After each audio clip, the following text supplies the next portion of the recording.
ये धरती है मेवाड़ की, जहाँ पत्थर भी अपने खून में आज़ादी का रंग लिए है। अरावली की इन पहाड़ियों ने न जाने कितने तूफान देखे, कितने योद्धाओं को जन्म दिया और कितनी कुर्बानियाँ अपने सीने में समेटी है। यहाँ की हर शिला पर एक नाम खुदा है, एक गौरव का चिन्ह, मेवाड़ का सूरज, इस वादी की नदी का पानी, इन जंगलों की हर हवा, सब गवाह है एक अमर कहानी के। ये केसरिया रंग की मिट्टी, इसी में जन्म लिया था एक ऐसे योद्धा ने जो सिर्फ इतिहास नहीं बना, बल्कि इतिहास खुद बन गया। और उस योद्धे का नाम था महाराणा प्रताप। साल था 1540। 9 मई का वो दिन, जब कुंभलगढ़ के उस महल में एक उत्सव था। पूरी प्रजा खुशी में डूब गई थी। महाराणा उदय सिंह, मेवाड़ के राज सिंहासन पर विराजमान, आज उनके चेहरे पर एक अलग ही तेज था। महारानी जयवंता बाई की गोद में एक शिशु था, आंखें बंद, मुट्ठी बंधी, जैसे पहले से ही कोई प्रतिज्ञा ले रखी हो। उन छोटी सी मुट्ठियों में किसी ने देख लिया था आने वाले कल का योद्धा, मेवाड़ का रक्षक। नाम दिया गया प्रताप। और जब वो दौड़ता था अपने घोड़े के पीछे, तब भी आंखों में एक आग थी। सूरज के उगने से पहले, जब दुनिया सो रही होती थी, प्रताप की तलवार की आवाज़ कुंभलगढ़ की घाटियों में गूंज रही होती थी। तलवार की टक्कर से निकलने वाली चिंगारियां, वो सिर्फ लोहे की नहीं थी, वो एक योद्ध के इरादे की चिंगारियां थी, जो कभी ठंडा नहीं पड़ता था। तीर को तान कर जब वो आंखें बंद करता था, तो निशाना सिर्फ लक्ष्य नहीं होता था, वो अपना पूरा भविष्य देख रहा होता था। और फिर था चेतक, नीला भूरा मारवाड़ी घोड़ा, जैसे प्रताप की आत्मा ही घोड़े का रूप लेकर आ गई हो। जब प्रताप चेतक पर सवार होता था और वो दोनों मिलकर दौड़ते थे, तो लगता था ये इंसान नहीं, तूफान आ रहा है। इस जोड़ी ने, चेतक और प्रताप ने, मिलकर एक वादा किया था मेवाड़ की मिट्टी से, हम तुझे आज़ाद रखेंगे हमेशा। दिल्ली में था एक ऐसा दरबार जहां पूरी हिंदुस्तान की सल्तनतें मुगल झंडे के नीचे सर झुकाए खड़ी थीं। अकबर, एक ज़हीन और ताकतवर बादशाह, जिसने एक के बाद एक पूरी दुनिया को अपनी मुट्ठी में ले लिया था। एक फरमान लेकर एक दूत निकला दिल्ली से मेवाड़ की तरफ, महाराणा प्रताप के पास। फरमान पढ़ा प्रताप ने, झुको, मुगल सल्तनत के आगे झुको या फिर अंजाम भोगो।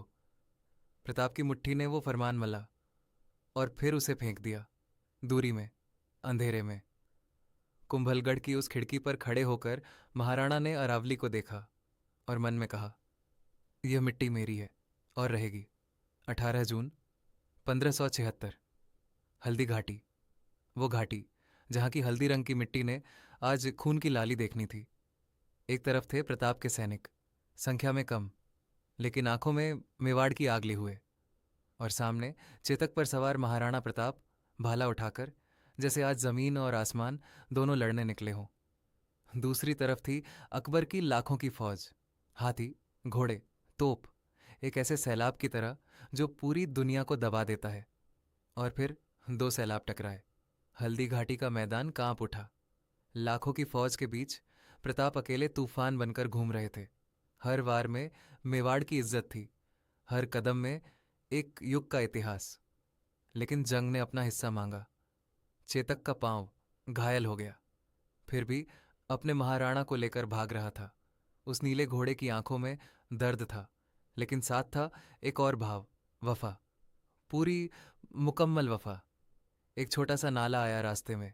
चेतक ने अपना आखिरी दम लगाया और छलांग लगाई, दूसरी तरफ पहुंचा, और फिर चेतक गिर गया।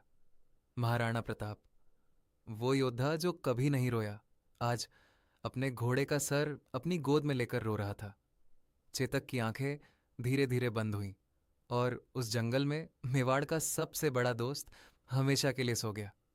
जंगल बन गया था अब उनका महल, पत्थर उनका तख्त, आग उनका दरबार और सितारे उनके साथी। वो हाथ जिनसे कभी तख्तों को हिला दिया था, आज अपने बच्चों को खाने की पत्तल थमा रहे थे। एक रात जंगल के जानवर ने उनके बच्चों का खाना छीन लिया, बच्चों की रोटी। कोई राजा नहीं झेलता यह, लेकिन प्रताप ने झेला। रात के अंधेरे में एक पेड़ की आड़ में बैठे वो अकेले थे, लेकिन हार नहीं मानी थी। आंखों में अभी भी वही आग थी। आंखें बंद होती थी तो दिखता था चेतक का वफादार चेहरा, मेवाड़ का वो केसरिया झंडा और मिट्टी की वो खुशबू जो उन्हें वापस बुलाती थी।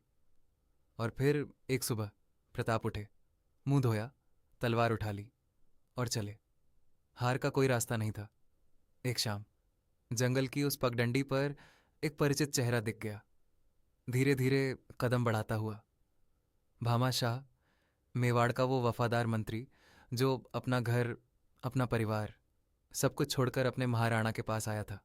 और उनके साथ थे सोने के सिक्के, चांदी और जेवर, पूरी जिंदगी भर की कमाई, सब कुछ एक ही बार में। वो सोना जंगल की रोशनी में चमका।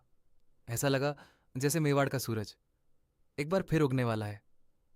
प्रताप की आंखों में पहले हैरानी, फिर आंसू और फिर वो आग जो कभी बुझी ही नहीं थी। एक सिक्का उठाया प्रताप ने, उस पर बना था मेवाड़ का सूरज। मुट्ठी बंद की, सीने से लगाया और उस जंगल में एक प्रतिज्ञा पूरी हुई। अब मेवाड़ की मिट्टी जाग उठी थी। एक बार फिर केसरिया झंडे लहरा रहे थे और योद्धाओं की आंखों में वही पुरानी आग थी। और उनके आगे थे महाराणा प्रताप, काली घोड़ी पर सवार, मेवाड़ का सूरज अपने माथे पर सजे, पूरे जलाल के साथ। प्रताप ने भाला उठाकर अपनी सेना की तरफ देखा और एक ही आवाज निकली, जय मेवाड़। लाखों गलों ने दोहराया। मेवाड़ का सैलाब तब निकला, घोड़े दौड़ते थे, जमीन कांपती थी और मुगल किले एक के बाद एक टूट रहे थे। जो छीन लिया था वो वापस आ रहा था। और फिर मेवाड़ का केसरिया झंडा किले की सबसे ऊंची दीवार पर लहराया। हवा ने उसे सलाम किया। प्रताप उस बुर्ज पर खड़े थे, भाला आसमान की तरफ उठाए और पीछे से सूरज निकल रहा था। वो पल इतिहास में हमेशा के लिए दर्ज हो गया। सालों बाद वो आंगन में बैठे थे, नाती पोते खेलते हुए, मंत्रियों के साथ। एक राजा जो अब चैन से था।